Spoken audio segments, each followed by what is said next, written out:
Olá pessoal, boa tarde. Espera aí que eu vou aumentar meu som. Sejam bem-vindos. Tudo bem? Vamos começar o trabalho de hoje. Tudo certo com vocês? Estão me ouvindo, gente? Então tá bom, boa tarde. Pessoal, eu pensei o seguinte tema para a aula de hoje, tá? Lá dos interesses de vocês, um interesse que é bem recorrente é falar sobre organização do tempo quando a gente faz uma prova ou um simulado, certo? Então, é super importante essa temática. Eu queria tratar dela com vocês hoje, pode ser? Falarmos do tempo de execução de prova, como se organizar para fazer a prova e não deixar o tempo correr e aí você depois chega no final da prova e não conseguiu fazer muita coisa, tá? Que é uma coisa muito difícil de administrar o tempo e aí muitas vezes a gente se perde e aí, enfim, fica frustrado, termina a prova e fala: "Ah, meu Deus, se eu pudesse fazer tudo de novo, eu já faria diferente", na é verdade? O que vocês acham da gente trabalhar essa temática hoje? Pode ser? Que eu acho que foi uma coisa recorrente nos comentários, assim, nas indicações, melhor dizendo, de vocês, naquelas perguntas que eu fiz, tá? Aliás, já já, ou pelo menos até o final da aula, eu passo para vocês de novo aquele endereço do, do Drive para a gente poder marcar a presença na aula de hoje, tá certo?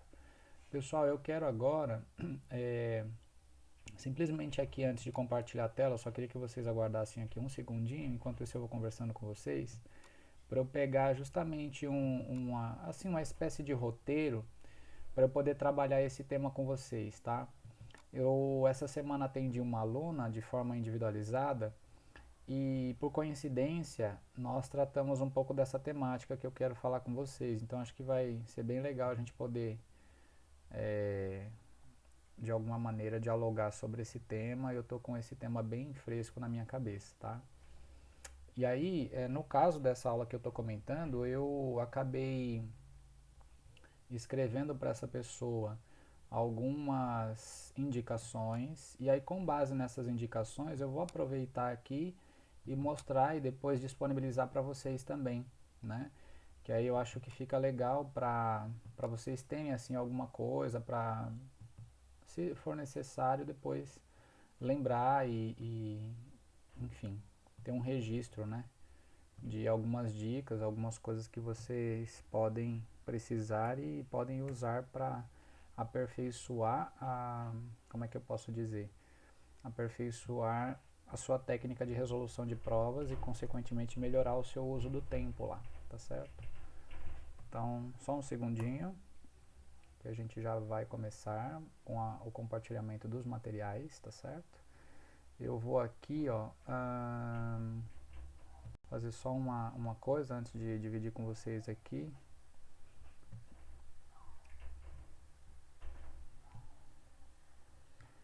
Espera só um segundinho, já estou terminando.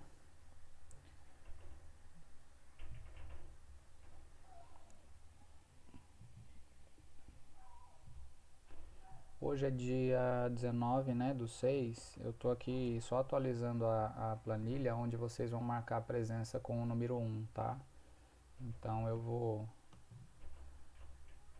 já já disponibilizar aqui para vocês de novo o endereço. E aí com isso vocês podem entrar assim que for possível ainda hoje para poder confirmar essa presença aqui na aula online, tá? Então tá aí, ó, no chat de novo o arquivo para presença de vocês que estão participando dessa aula conjunta hoje, gente, para quem não está situado, especialmente o pessoal da terceira série, eu convidei novamente o pessoal do cursinho.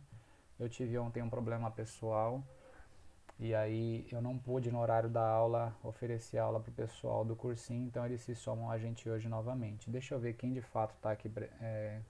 Tá a Alice, a Duda, a Giovana, que é do cursinho, Isabela, o Zé, que também é do cursinho, e a Maria Carolina, né? Muito bem. Então, eu vou começar a compartilhar aqui a minha tela com vocês. Vamos lá. Essa aula, viu, para quem está aí, houve um pedido para que a gente antecipasse um pouquinho esse início da aula, porque o pessoal da terceira série vai ter provas hoje à tarde, é isso mesmo? E aí vocês querem ter um intervalinho, não é? Então, acho que vai dar tudo certo. Eu só vou agora copiar e colar aqui os itens que eu falei para vocês, que eu acho que vão ser importantes para poder deixar disponível aqui. E aí a gente fica com esse registro, tá? Deixa eu ver quem que... Ah, o Márcio chegou. Então, pessoal, eu vou fazer assim, ó. Eu vou deixar aqui a minha tela disponível para vocês irem acompanhando os comentários que eu vou fazendo item a item. E aí, conforme eu for precisando, eu vou pegando aqui algum recurso que eu tenha para dividir com vocês e explicar melhor, enfim. Tem muita coisa aqui disponível no meu computador, independente de qual seja a nossa necessidade. Qualquer coisa, por favor, escreve aqui no chat, tá? Faça algum comentário, pergunte a sua dúvida, né? E aí a gente vai se ajudando, tá certo? Então, olha só. A primeira coisa que eu queria destacar aqui é quando a gente vai resolver uma prova e quer, de alguma maneira, ter o bom uso do tempo, eu vou primeiro aqui até colocar um slide em branco para eu poder escrever coisas, né, e ir desenhando, até literalmente a coisa, desenhar, né, para vocês terem uma noção, tá bom? Eu acho que fica melhor quando a gente tem uma relação com o aspecto visual, com aquilo que a gente está falando, eu acho que é legal, um elemento visual para ajudar a entender. Então vamos lá, a ideia é trabalhar aqui um pouquinho do tempo na prova, ou você também poderia entender como tempo no simulado, tá? Porque especialmente aí no caso vocês alunos de terceira série cursinho, tem uma agenda de simulados ao longo desse ano lá no Colégio Cristo Rei, né? Então, seja no tempo de prova ou no tempo de simulado, eu dou algumas sugestões para vocês, tá certo? Vamos lá? Então, é o seguinte, eu não consigo imaginar um aluno que consiga organizar bem o tempo se ele não for com isso já pré-estabelecido para a prova. Então, o primeiro tópico aqui é você ter feito um planejamento. É claro que eu nem preciso dizer que a palavra planejamento, ela remete já, ela subentende uma coisa que foi feita antes. Não dá para você chegar no dia da prova ou do simulado sem ter planejado como quer fazer, não é verdade? E esse planejamento, ele tem basicamente que conter os fatores ordem de resolução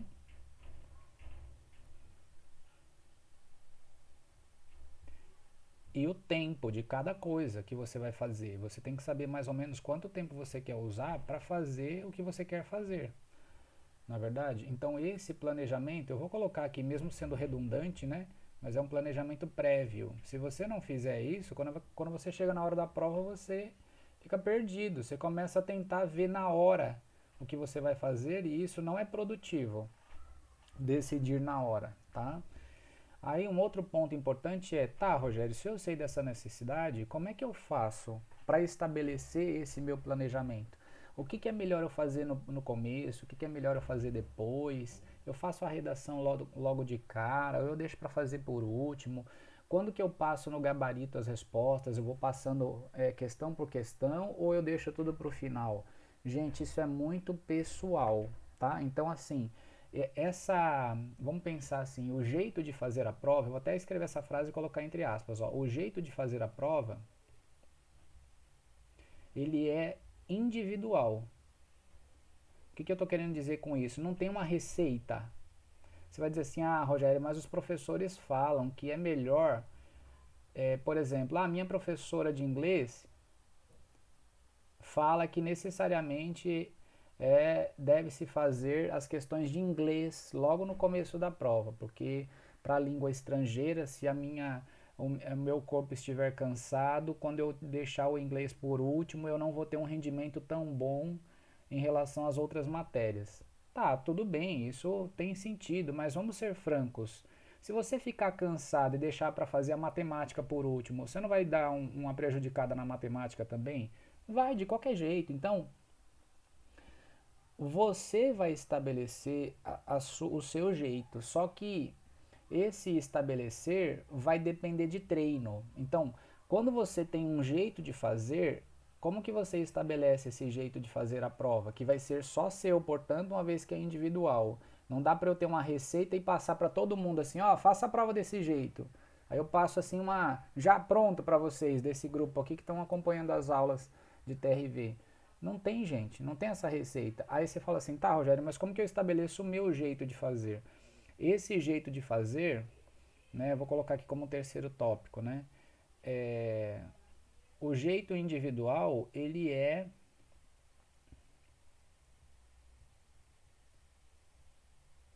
estabelecido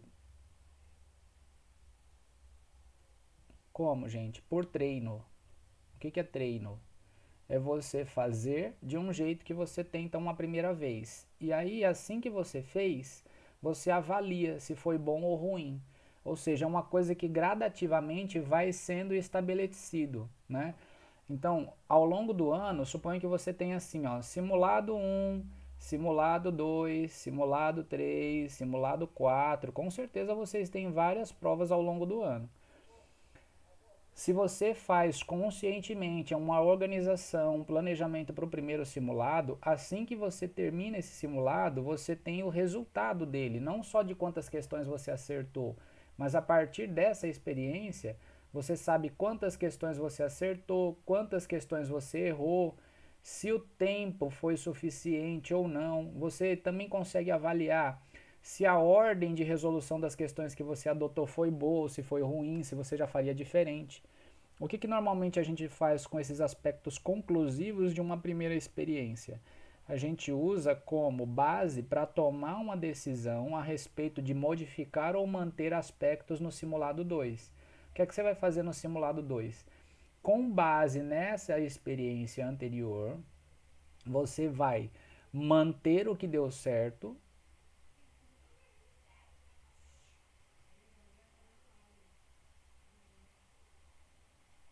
e vai modificar, vai ajustar aquilo que não deu certo. É bem assim matemático o negócio, no sentido de você ser bem coerente, sabe?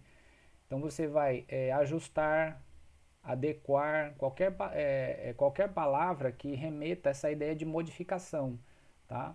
Então você vai fazer um ajuste, vai ajustar ou vai modificar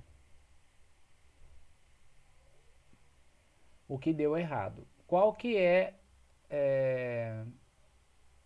a tendência depois com a repetição? É que você vá chegando num formato que depois você não muda mais. Ou seja, não dá para você assim em um ou dois simulados já conseguir estabelecer aquele que é o seu jeito de fazer. Agora, não dá para você também ficar a vida inteira testando, concorda? Então você tem que ter esse cuidado de fazer uma projeção do tipo assim, olha, eu tenho, sei lá, vou inventar aqui a título de exemplo, tá? Eu tenho na previsão da minha escola, juntamente com o que eu quero fazer por conta, eu sei que até tal data, eu vou inventar, tá bom, gente? Eu vou fazer 10 simulados. E eu quero tentar, nos 5 primeiros, em 5 dos simulados, os 5 primeiros, eu vou fazer esse jogo de fazer teste, tentativa e erro, tá? Então nesses 5 primeiros eu faço essa coisa meio que de tentativa e erro. O que eu estou querendo dizer com isso? Você pode se permitir nos primeiros errar, voltar, replanejar, né? E fazendo essa melhoria no seu jeito de fazer. Aí depois, nos 5 últimos simulados que você tem no planejamento que você vai ter que fazer, aí você fala assim, ué, mas como que eu vou saber os simulados que eu tenho? Ué, vocês não têm um calendário da escola? E vocês também não sabem que vocês podem colocar simulados a mais ou não de acordo com o interesse de vocês? Que você pode falar assim, ó, eu quero prestar a prova da FUVEST e apesar de ter lá no calendário do ângulo, né, do Cristo Rei, prevista uma prova ângulo do tipo FUVEST, lá não sei quando, que deve ser 1 ou 2 no máximo no ano, eu vou fazer uma bateria de vestibulares anteriores da FUVEST até que eu tenha pelo menos feito 10 provas no final do ano. Então você que vai decidir isso no final das contas, não fica dependente só do calendário da escola, né? Depende da sua disposição para sentar a bunda num sábado à tarde, num domingo à tarde e fazer a prova, né? Então, você pode pegar algumas dessas provas e se permitir fazer essa experiência de tentativa e erro para ir fazendo os ajustes necessários naquilo que não vai dando certo, vai modificando, vai achando um jeito melhor. E aí depois, os outros simulados, aqui é claro, como eu estou dizendo, a título de exemplo, os outros 5 últimos, aí você usa com outra função, que é o quê? Os outros você vai usando sem modificar mais. Você vai assumir o risco daquela sua escolha. Ou seja, eu tenho que pegar um momento e me acostumar com o jeito que eu decidi. Não adianta depois eu ficar toda vez mudando, senão o objetivo inicial da proposta se perde. Como é que eu vou ficar testando novas condições de resolução de prova toda hora? Aí não funciona.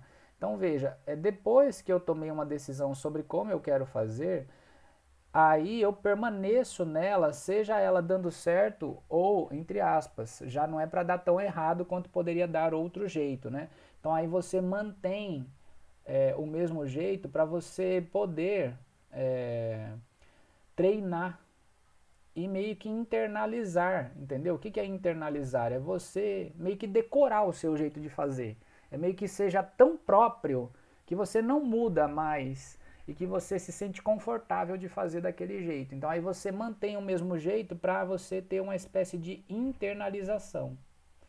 Nesse sentido que eu estou tratando. No sentido de que você vai se apropriar, não vai ser mais uma coisa que vai ficar estranha para você. Na verdade, tem uma outra palavra que eu vou escrever junto do que eu estou colocando aqui.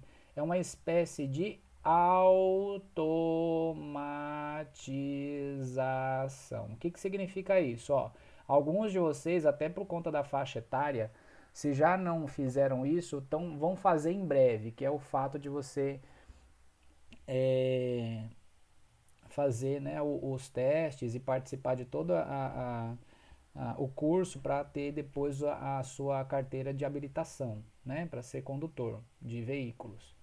Né, ter a famosa, né, a carteira de motorista, vamos dizer assim. Beleza. Nessa fase inicial que você aprende a dirigir, você tem que pensar em tudo que você está fazendo, que pé que você vai trocar, que hora que você vai passar a marcha, etc. É uma coisa que não é tão confortável porque você está aprendendo a fazer e ela você tem que pensar para fazer. Não está automatizado ainda. Aí você tem acesso a um carro, ou você tem o seu carro e você tem como treinar, você vai dirigindo, vai uma vez aqui no supermercado, vai para a escola, vai pegando o ritmo. Aí passa 1 ano, 2 anos, aí você já está experiente, você já é um condutor experiente, você já até dirigiu na estrada, já viajou com o carro, você já sabe, domina. Aí eu te pergunto, quando já passou esse tempo, você repetiu o gesto de dirigir, você precisa ficar pensando para trocar o pé do pedal, para passar a marcha, igual quando você estava tirando a carta? Não, tá automático. Ou seja, eu posso até me permitir ficar assim, com a minha mente mais voltada, dando foco para outras coisas do que para essa parte mais estrutural, mais básica de decidir o que eu vou fazer em que hora, porque até isso toma o seu tempo. Então, quando a gente fala assim, ó, eu tenho que fazer uma boa gestão do meu tempo. Aí eu te pergunto, uma pessoa que não tem toda essa programação própria, na hora que ele chega no vestibular, ele não vai perder tempo para pensar o que ele vai fazer na hora e como ele vai fazer? Responde aí para mim, o que, que você acha? Perde tempo ou não perde? Ou você acha que tanto faz? Eu posso chegar lá na prova e tá tudo certo, eu decido na hora. Entendeu? Eu queria que vocês opinassem a respeito disso aí. Se alguém puder colocar pelo menos uma frase do que acha a respeito desse tema, seria legal para a gente poder confirmar essa participação de vocês aqui. O que é que você acha? Se você decidir para fazer tudo na hora, vale a pena? Ou vale a pena você fazer todo um processo de treinamento para automatizar antes e já chegar na prova no automático? O que você acha? Você concorda com o que eu coloquei? Sim ou não?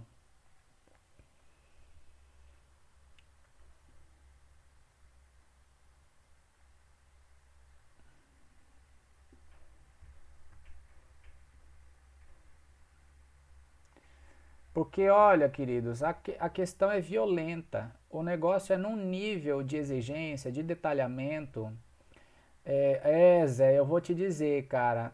Eu vou te dizer, infelizmente, você pode fazer isso, é um direito seu, concorda? Eu não vou estar lá com você na hora do vestibular, nem seu pai, nem sua mãe, nem o Colégio Cristo Rei para dizer assim, ah, não, você tem que chegar com tudo decidido. Você pode na hora decidir, não tem problema. Só que, olha, eu vou ser bem franco com você, cara. Pela experiência que eu tenho, com os alunos que já passaram pela minha mão, os resultados que já foram obtidos, é assim, evidente que a pessoa que vai lá e tem sucesso, ela normalmente fez esse trabalho parecido com o que eu estou te falando. Não precisa ser exatamente igual, né? Mas tem uma linha de treino anterior, entendeu, Zé? É muito difícil, cara, especialmente para cursos concorridos. Suponha que o cara vai prestar uma medicina da vida, uma engenharia muito concorrida. Ele pegar o cadernão de prova assim da FUVEST, ele quer entrar na USP, quer fazer a Poli, engenharia mecânica lá em São Paulo. Aí ele pega a prova da FUVEST e fala assim: ah, deixa eu ver o que eu vou fazer aqui primeiro. Rapaz, enquanto isso, tem uns 20 japoneses que já fez umas 3 questões, porque ele já sabia onde ele ia começar, com o que número da questão que era, pelo treino todo anterior, pela automatização, entendeu? Aí esse cara, os caras rangam ele, comem ele com farinha e pimenta. Nos 10 primeiros minutos, enquanto o cara tá meio perdidão assim, ele já foi embora, já foi pro espaço. Então, não tem, cara, é muito violento o processo. A gente não se permitir o treino antes gera na hora da prova normalmente o que vocês têm de sensação de dificuldade, que é falar assim: ah, não deu tempo. Não deu tempo porque você não organizou o previamente. Eu gosto muito de uma frase que é a seguinte, ó. A minha lógica de orientação é a seguinte, ó, vou até colocar aqui digitado para até ganhar mais tempo, que eu estava escrevendo aqui a mão, acho que demora mais se bobear. Então assim, ó, uma lógica importante é: tenha o controle do tempo, pois do contrário você fica à mercê. É assim que eu posso escrever a expressão? Fica à deriva. O que é isso? O tempo te controla.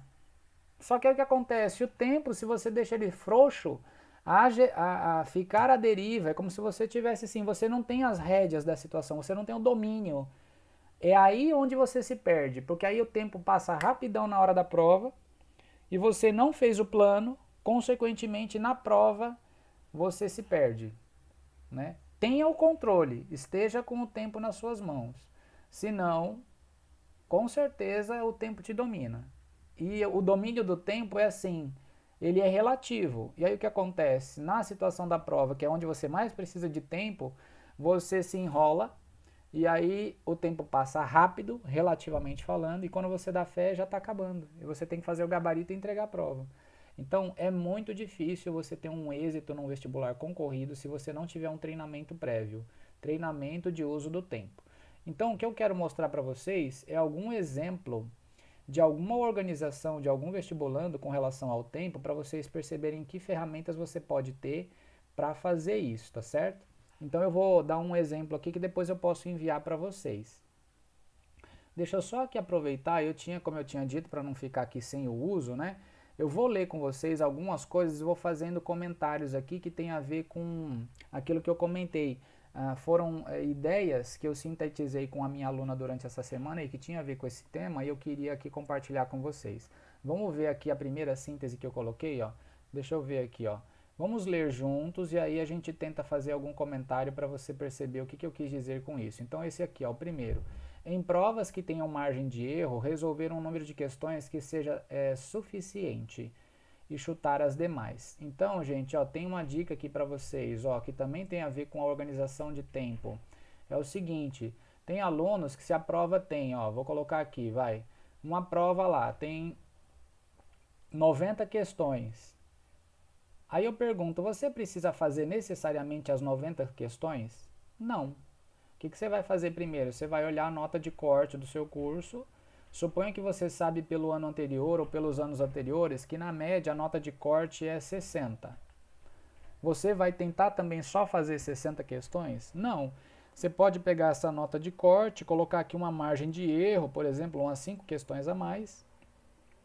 Você pode tentar fazer 65 questões no mesmo tempo do que todo mundo estaria pensando lá de fazer as 90. Eu sou adepto à ideia de que quando você tem como ter uma margem de erro, é melhor você fazer um planejamento para executar um número menor de questões em relação ao total, para que com um menor número de questões você tenha um tempo médio por questão maior.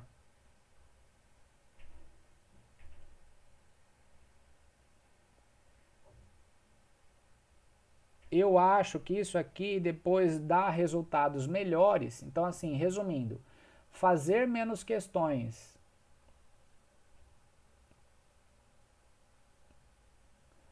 quando comparado a fazer todas,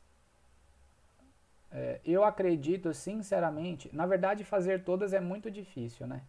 Quando eu falo fazer todas é assim, a gente depois no calor da prova dificilmente consegue fazer todas, é uma espécie de tentar fazer todas. Não é muito assim de fato fazer, na verdade, é uma tentativa, porque a gente não executa a resolução de fato de todas as questões. Então, na comparação do que eu poderia chamar aqui de 1 com 2, eu acredito que o método 1 ele é mais eficiente para efeito depois, né? Quando eu comparo os dois métodos, qual deles normalmente gera um maior número de acertos, comparativamente falando? Eu sinceramente acredito que o método 1 ele é mais eficiente do que o 2. Para efeito de maior número de acertos, você concentrar a sua energia num número menor de questões, mas que sejam questões que você tenha mais condições de realizar e achar a resposta, eu acho melhor. É claro que aqui, quando tem margem de erro, você vai ter que depois, com as outras que sobraram, fazer chute. E aí esse chute pode ser aquele chute que a gente chama de chute colocado. O que é o chute colocado? É você contar todas as alternativas que você já decidiu que está dentro daquele grupo de questões que é um grupo menor. Suponha no exemplo aqui a diferença 90 para 65 dá 25 questões. Aí você pode dizer assim, ué Rogério, mas eu vou chutar 25 questões aqui das 90 que eu teria que fazer, eu chuto 25 e faço 65? Eu te pergunto, por que não? Por que não? Porque vou ser bem franco, tem gente que vai nessa onda de tentar fazer todas e depois ele não acerta nem 50 questões, ele não acerta nem 40, nem 45. É muito louco. Se você tentar fazer com detalhamento, com calma, com tranquilidade, com foco, um número menor que está mais dentro do seu domínio, isso gera muito mais eficiência de acerto total final. Isso gera muito mais, depois quando você conta tudo que você teve de acerto, gera muito mais acerto quando você olha depois o gabarito final oficial do que o contrário. Agora, quando você vai me dizer assim, tá, mas eu vou fazer quais questões dessas 65? Porque assim, você pode, gente, fazer, antes mesmo de resolver as questões, uma parte da técnica de resolução é fazer uma classificação de todas as 90 questões entre fácil, médio e difícil. E o que é que você vai acabar no final das contas vai procurar resolver dentro das 65, suponha? Você vai tentar fazer as fáceis e as médias. Essas que vão ser referentes ao chute, que poderiam ser assim, suponha, 25, são aquelas que vão estar dentro mais do domínio que são difíceis para você. Você não vai ficar tentando fazer uma coisa que é difícil durante a prova, você pode chutar, tá? Então, essa é uma estratégia que faz você ganhar tempo e você não vai se dedicar a todas. Tem gente que acha que ele vai fazer no vestibular a mesma coisa que seria possível fazer na escola, no ensino médio, no ensino fundamental. Quando você é um ótimo aluno, você é acostumado a tirar 10, mas no vestibular não dá para tirar 10. Não dá para você gabaritar a prova, né? Então veja, é muito delicada essa situação, tá? Voltando para aqueles tópicos escritos lá, para a gente ter um roteiro, então eu sinceramente acredito nisso que eu estou falando para vocês. Segundo tópico, é interessante classificar as questões de determinada disciplina antes de resolvê-las em fácil, médio e difícil, para evitar fazer as difíceis. Ou seja, isso pode ser caracterizado como uma resolução não linear. O que é isso? Eu não preciso fazer a prova na sequência em que ela apareceu 1, 2, 3, 4, 5, 6. Ué, se eu classifiquei rapidinho as questões, batendo o olho ali e dando uma noção do que cada uma me fala. Porque eu posso abrir o caderno de prova, é uma prova de matemática, eu olho ali que tem um gráfico de logaritmo. Isso me dá uma impressão interna. Eu posso saber se aquilo é fácil, ou médio ou difícil para mim. Ou eu posso ver uma questão de matemática e eu vejo pelo enunciado que está escrita a palavrinha assim, qual a probabilidade de? Aí isso dentro de mim suscita uma sensação, suscita conforto ou desconforto, suscita facilidade ou dificuldade. E é com base nesse senso interno e quase que instantâneo que você vai decidir se você vai tentar fazer essa questão ou não. É uma classificação quase intuitiva, muito rápida. Aí tem gente assim, ai, mas eu vou olhar. Aí você escreve assim a lápis do lado, F, M ou D. Tem gente que fala, ah, mas eu vou perder muito tempo fazendo isso. Gente, eu tenho experiência com isso. Eu já calculei de alunos o tempo médio de classificação por questão, nesse jeito quase intuitivo, de dar uma batida de olho e marcar lápis do lado F, M ou D, é em torno de 7 segundos por questão. No máximo, isso é um tempo assim, dá e sobra, 7 segundos. Aí você fala assim, ah, eu tenho uma prova com 90 questões para classificar previamente, assim, bloco por bloco, né? Ah, eu vou dar uma olhada nas de matemática. Quais de matemática eu vou tentar fazer? Fácil, médio ou difícil? Então veja, num caderno de prova, se tiver 10 questões de matemática, você vai demorar um pouco mais de 1 minuto só para fazer essa classificação. 1 minuto, gente, não é perda de tempo nenhuma, sabe por quê? Porque ele vai te organizar todo o restante da prova. Você vai poupar tempo depois, você vai compensar muito mais esse 1 minuto que supostamente você teria perdido, tá? Então tem que tomar muito cuidado com isso. Outra dica aqui importante, ó, determinar os blocos temporais e a ordem de resolução. O que é que significa isso, gente? Agora vem aquela parte do planejamento propriamente dita, né? Então eu queria mostrar para vocês um exemplo de organização por blocos. O que é isso, ó? Eu devo ter isso aqui guardado porque, como eu estou dizendo para vocês, eu tenho aqui arquivo de tudo nessa vida, né? No meu computador. Então eu vou pegar aqui algum exemplo de alguém que eu estou orientando esse ano mesmo. Deixa eu ver se eu acho aqui esse tipo de documento, que é o formulário metacognitivo no formato 2020. É isso daqui, ó. Eu vou mostrar para vocês. Só um minutinho, peraí que eu...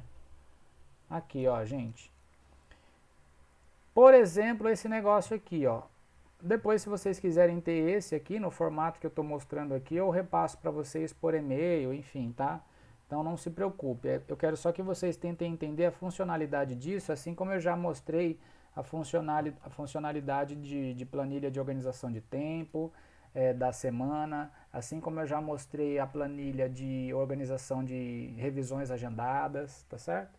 Aqui é mais uma ideia. Ó, suponha que eu estou fazendo um planejamento para um simulado do Cristo Rei. Então, aqui eu posso deixar o registro do meu planejamento. Eu posso ter um documento só de planejamentos de provas ou de simulados. Eu posso fazer registros. Ou não, eu posso falar assim, ó, eu quero fazer como simulado a prova da FUVEST, que foi a prova de 2018. Não é verdade? Então eu posso, tá? E aí eu vou fazer esse simulado, que dia aqui, ó, hoje é dia 19, sexta-feira, 20 é sábado, eu quero fazer dia 21/6/2020. Esse vai ser o meu plano. Lá no dia 21, domingo agora, eu vou fazer o simulado da FUVEST 2018. Né? É a prova anterior da FUVEST de 2018. Legal. Aí eu vou fazer o planejamento. Aqui eu já tenho um exemplo, tá? Para te mostrar. Suponha que a primeira parte da minha prova seja tentar resolver as questões de matemática. E aí eu tenho que reorganizar esse planejamento aqui porque, no caso, a FUVEST ela não tem só a prova de matemática, na verdade. Desculpa, ela não tem só 5 questões de matemática, ela tem mais, tá? Mas enfim, eu posso mudar aqui de acordo com o número de questões que eu queira, tá? Depois, se você quiser, você pode clicar aqui e fazer mudanças. O que interessa, veja aqui o que vai acontecer. É que depois que eu der Enter, os valores que estão aqui do lado, eles mudam. Mas só a título de exemplo, eu já vou mostrar esse caso que já está pronto, para a gente não ficar mexendo com os valores, só para você entender. Por que está aqui, Rogério, uma parte dessa lista com o fundo amarelo? Porque isso significaria que para essa prova, essa pessoa tentaria fazer 5 questões de matemática e 10 de biologia, e ela acha na conduta dela de resolução que isso tudo vai determinar aquilo que seria algo que está dentro da primeira hora de prova. Porque quando você somar aqui, mais ou menos, 25 com 45 minutos, na verdade vai dar 1h10. Mas é basicamente o que vai estar dentro da primeira hora de prova, né? É meio que um bloco. O que ficou em amarelo é um bloco, é o que eu teria que fazer. Então eu treino, por exemplo, para esse vestibular, com a consciência de que eu quero logo na primeira hora da prova fazer 5 questões de matemática e 10 de biologia. Aí você vai dizer assim, ué, mas como que eu sei que eu vou mais ou menos demorar isso? E essa pessoa ela colocou um tempo médio de resolução de questões de matemática de 5 minutos e um tempo médio de resolução de biologia 2 minutos. Veja, dependendo da matéria, eu não posso contar que todas as matérias eu levo um tempo médio de 3 minutos. Depende da natureza da matéria. Ela é uma matéria de exatas ou é uma matéria mais qualitativa? Certo? Então, por exemplo, essa pessoa, ela optou por tentar fazer 10 questões de física, 10 de geografia, 10 de física e 5 de literatura, no que seria a segunda hora de prova. Então, isso vai determinar mais um bloco. Ela está considerando 2 minutos em média para fazer a de geografia, 4 minutos em média para fazer as de física e 2 minutos e meio para fazer a de literatura, porque ela tem dificuldade de interpretar o texto e tal.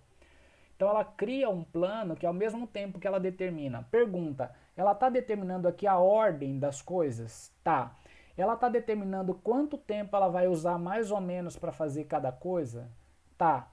Ela, no final das contas, na soma do tempo, ela está respeitando o tempo total de prova? Tá. Ela sabe o que ela tem que fazer a cada hora de prova, que é o que eu chamo de blocos? Tá sabendo. Aí você vai dizer assim, ué, Rogério, mas eu não vou ter na hora da prova um relógio de pulso que seja para eu poder ir olhando. Olha, eu estou dentro do tempo, não é isso. Lembra que eu falei para vocês daqueles simulados que você vai fazendo como treino? Então veja, se você, depois de, em casa, fazendo treinos, se você está no processo de automatização, se na simulação em casa você coloca um despertador, um sinal sonoro, a cada 1 hora, para que você comece a fazer o simulado, tá? Aí a minha intenção era fazer aquelas 5 questões de matemática, mais as 10 questões do que era mesmo? Já não lembro aqui. Na primeira hora, as 10 questões de biologia, tá?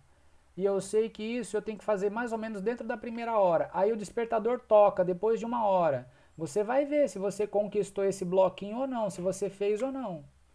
Você vai começar a internalizar o tempo nos treinos, nos simulados que você vai fazendo ao longo do ano. Tá certo? É claro que esse despertador tem que estar de hora em hora durante a prova toda. Você deixa ele programado para a cada 1 hora ele despertar, para você, meio que saber que vai ter um sinal para te dizer, olha, já passou mais 1 hora, você está dentro do tempo? Aí você vai dizer assim, Rogério, mas a chance disso dar errado é muito grande, porque normalmente a gente se atrasa, então o sinal sonoro vai acontecer e eu vou saber que eu estou atrasado, eu vou ficar apavorado. Não, a ideia não é te deixar desesperado se você estiver atrasado. A ideia é te dizer assim, olha, é melhor você fazer alguma coisa agora para melhorar o seu desempenho na prova ou agilizar mais do que você se dar conta no final de que você está mega atrasado e você tem que chutar tudo. Concorda que é menos pior no começo da segunda hora de prova você já está consciente que você está um pouquinho atrasado em relação ao que deveria estar, do que você só perceber no final que já está com um grande problema? Então veja, se você tem um sinal sonoro durante os treinos na sua casa ou na escola, você não vai poder ligar um despertador. Se fosse um celular, se fosse um simulado lá na escola, durante a nossa rotina presencial de estudo lá, né? Mas se tem pelo menos o relógio, aquele reloginho redondinho na parede, você vai olhando de hora em hora e compara se aquilo que está na sua cabeça gravado, que era a sua meta de hora em hora, se você está concretizando ou não. Até porque isso que eu estou falando é importante.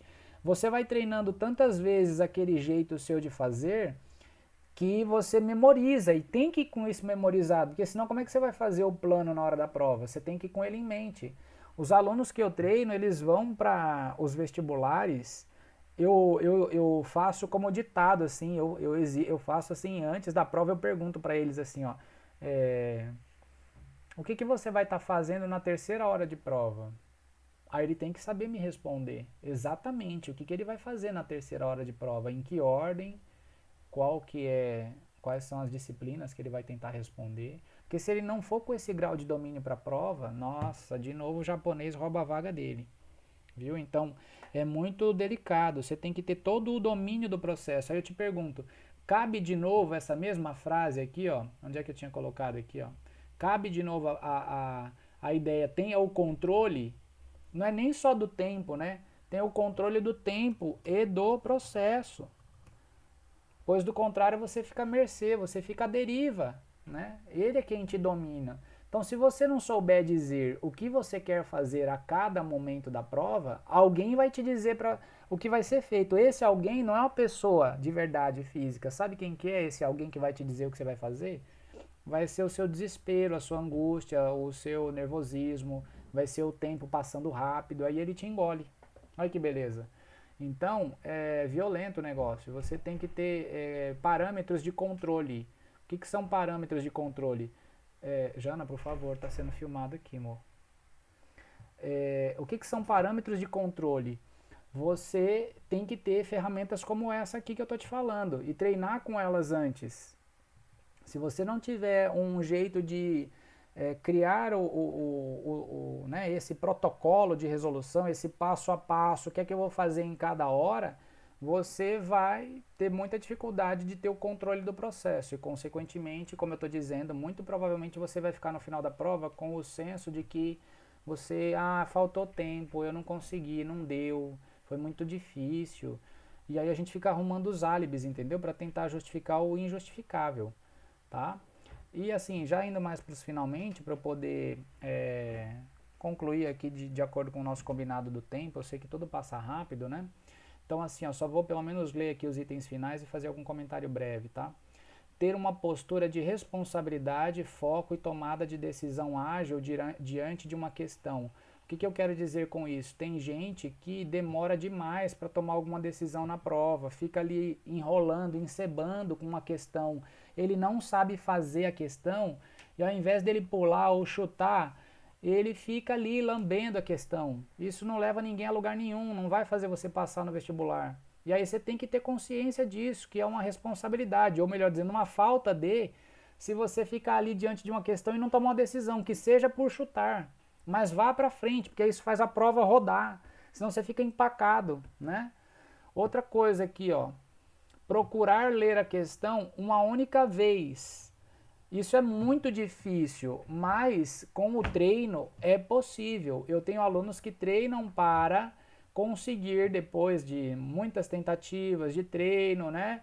De você, enfim, se empenhar em conseguir fazer isso, você acaba tendo uma agilidade para você não ter que fazer muitas leituras da mesma questão, porque na hora que você soma tudo isso na sua prova, no seu simulado, os momentos que você fica voltando demais, que você fica relendo, relendo, relendo, relendo.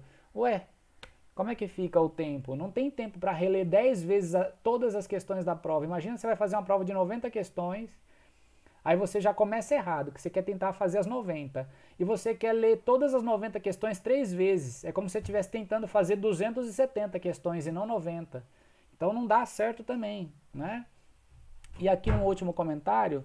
Propor-se a uma meta total de acertos gradativamente maior, conforme pequenas conquistas forem obtidas, né? Pequenas conquistas motivam para que aos poucos se chegue a uma grande conquista. Então acho que isso aqui é até legal, vou comentar o que significa e aí com isso a gente encerra a aula de hoje. Qual que é a ideia, gente? Deixa eu ver aqui, temos um comentário. Rogério, mas muitas vezes nos simulados, por exemplo, os que a gente faz por conta própria, ainda não vimos a teoria das aulas. O certo é pular a questão e esperar o professor ensinar aquela teoria de uma forma mais correta ou buscar por conta própria. Carol, eu sei que vocês estão numa situação peculiar, porque tem matérias que vocês não viram. E aí, claro, o que eu estou falando está muito mais em sintonia com alguém que já viu tudo, não é verdade? Mas eu acredito que você tem que tomar uma decisão, independente de qual seja. Então, quando você me diz assim, olha, Rogério, eu tenho que esperar o professor ensinar aquela teoria de uma forma mais correta ou eu tenho que tentar? Olha, eu acho muito difícil você conseguir resolver de fato uma questão de uma matéria que você não conhece nada. Agora, se você já teve ou na primeira série ou na segunda série, Carol, aí você tem que tentar fazer, né? Entendeu? Não adianta você achar aquele momento ideal que você já teve as aulas, entendeu? Aí agora eu tô sabendo tudo de tudo. Não existe isso. Tem aluno que tá 4 anos de cursinho aí, ele não sabe ainda a matéria que ele já estudou 6 anos seguidos, porque ele viu na segunda série, segunda série, terceira série, primeiro ano de cursinho, segundo ano de cursinho, terceiro ano de cursinho, quarto ano de cursinho, ele já viu 6 vezes já, e até agora ele não tem domínio daquilo. Mas ele teve as aulas, entendeu? Então a tentativa vale mais. Por quê? Porque depois que você viu que você não conseguiu, quando você chega em casa ou quando você tem acesso ao gabarito ou ao resultado, você pode falar assim, tá, eu não tive a aula lá na terceira série, no Cristo Rei, mas dá para eu procurar isso na internet, eu tentar entender, nem que seja num nível mais tranquilo ainda, dá. E você já vai meio que se antecipando, não dá para você esperar ficar a condição perfeita, entendeu? Então assim, só para comentar o último item, o que eu quis dizer aqui, gente, é o seguinte: quando a gente se propõe a uma meta, às vezes é muito difícil. Então você fala assim, ó, se eu tiver 65 acertos, eu sei que eu consigo ir para a segunda fase. Só que aí eu faço um simulado, eu acerto a 65? Não, suponho, eu vou inventar, tá? Eu acerto 48. Aí eu faço assim, ó. Ixi, não dei conta. E agora? Tá tão longe, de 48 para 65, tá faltando quantas, gente? Dá 17 questões estão faltando. Aí você fala assim, putz, eu ainda tenho que ser capaz de acertar mais 17 para eu chegar mais ou menos no 65. O que você vai fazer aqui, gente? Você tem que ir a cada novo simulado tentando um pouco mais. Ou seja, se você acertou no primeiro simulado 48, você pode pensar assim, tá, qual vai ser o meu planejamento no segundo simulado? Eu tenho que conscientemente no segundo simulado tentar pelo menos, sei lá, acertar umas 50. Porque aí se eu acerto 50, eu já dei uma melhoradinha e isso me motiva num próximo a tentar um pouquinho mais. Se você vai de fato conseguir isso, eu não sei, mas a intenção tem que acontecer, essa coisa programada, intencionada, sabe? É isso que eu estou querendo dizer, que o seu sucesso, a sua conquista, que um dia vai ser sair dos 48, dos 50 e chegar nos 65 acertos que você precisa, ela não vem de uma vez, ela tem que ser gradual. E esse gradual, quem é que vai te dar? Vai ser a repetição. E a repetição em quê? Nos simulados que você vai fazendo. Então não adianta você ficar estudando teoria o ano inteiro. Falar assim, eu estou fazendo todas as tarefas de todas as aulas, de todas as matérias, eu tenho todos os resumos. Aí eu te pergunto, tá, quantas provas simuladas você fez ao longo do ano? Eu fiz só as que a escola deu aqui, que deu no total umas 8. Meu filho. O japonês, ele fez durante o ano pelo menos uma redação por semana, todas as semanas do ano, e ele fez pelo menos um simulado a cada 2 semanas, no ano inteiro. Aí você vai ter condições de comparar o seu resultado com o dele? Não tem como fazer milagre.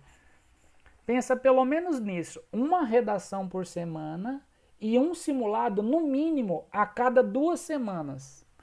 É mais ou menos isso que um cara vai ter que passar durante um bom ano de estudo para vestibular para ele falar assim, eu estou em condições de fazer uma prova concorrida. No segundo semestre, às vezes, você tem que se impor um simulado por semana. Tem gente que faz mais. Aluno que não faz cursinho, que estuda por conta, que só estuda em casa, assistindo videoaula, ele paga esses cursinhos online, o cara faz 2 simulados, 3 simulados por semana. 2, 3 provas por semana. 2, 3 redações por semana. Aí eu te pergunto, um cara desse que faz 2, 3 simulados por semana, no final do ano, ele tem esse fator aqui conquistado? Ele tem a automatização, a repetição?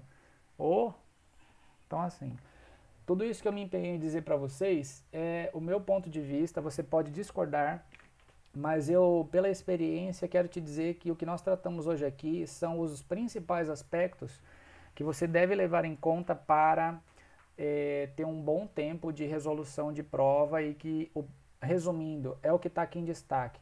Você controla o tempo e o processo e não o contrário, tá certo? Então, se ninguém tiver mais perguntas, né, eu estou aqui à disposição ainda para atender alguma dúvida, alguma pergunta, mas do que eu gostaria de apresentar, a essência é isso. Eu poderia ficar falando horas aqui sobre o tema, mas essencialmente eu tentando aqui me conter, né, o principal eu comentei com vocês e está aqui resumido nesses itens que vão ficar aqui que eu vou mandar para vocês também, tá bom? Tudo bem, gente? Como é que tá aí para vocês?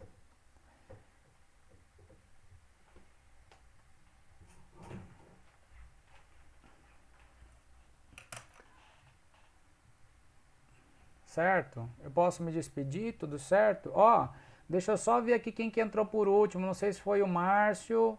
Enfim, ó, eu vou mais uma vez colocar para quem esqueceu, por favor, entra nessa planilha aqui, escreve o número 1 para marcar a sua presença, tá bom? Obrigado, Duda. Obrigado para todo mundo que acompanhou. Eu mando esse material para vocês como um PDF, tá bom? Eu mando esses slides para vocês lembrarem um pouquinho dessa discussão, tá certo? Então, muito obrigado pela participação, pela presença de vocês. Até a nossa próxima oportunidade. A gente se comunica via grupos de WhatsApp, tanto da terceira série quanto do cursinho, tá certo? Obrigado, fiquem com Deus, bom final de semana. Tchau, tchau, valeu.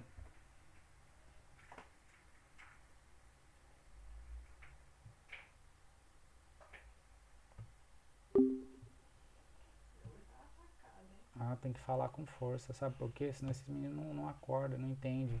Aí eu perguntei assim, o que vocês acham? Vocês acham que é, é importante